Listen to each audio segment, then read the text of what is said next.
ஏதாவது பிளான் வச்சிருப்பீங்களே, யாரையாவது ஏமாத்தி என்ன மாதிரி இழிச்ச வயனு கட்டி வைக்கலான்னு. ஐயோ இல்ல மாமா, என்னைய கூட விடுங்களேன். உங்க நிலைமை யோசிச்சு பாருங்களேன். என் நிலைமை என்ன ஆகும்? ஹேய், நான் நல்லா தாண்டி இருப்பேன். இப்படி ஒரு பொய்க்காரி என் வாழ்க்கை விட்டு போயிட்டான்னு நான் நிம்மதியா சந்தோஷமா தாண்டி இருப்பேன். இல்ல மாமா, உங்களை எல்லாரும் தப்பா பேசுவாங்க.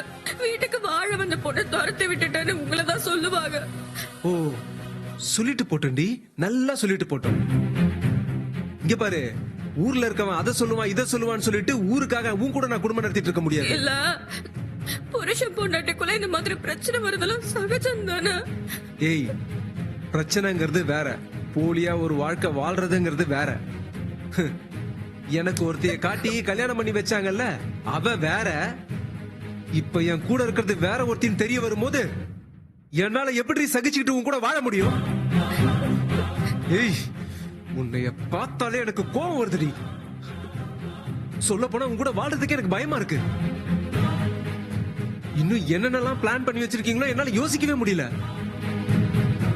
உன்னால என் குடும்பத்துல இருக்க ஒவ்வொருத்தருக்கும் ஏதாவது ஆபத்து வந்துருமோ நான் யோசிச்சுக்கிட்டே இருக்கேன். ஐயோ, என்ன மாமா பெரிய பெரிய வார்த்தையெல்லாம் பேசுறியா? அப்படிலாம் எதுவும் ஆயிடாது மாமா. நீங்க தேவையில்லாம என்னென்னமோ யோசிக்கிறியா? ஏய், நான் என்ன யோசிக்கணும் என்ன யோசிக்க கூடாது நீ எனக்கு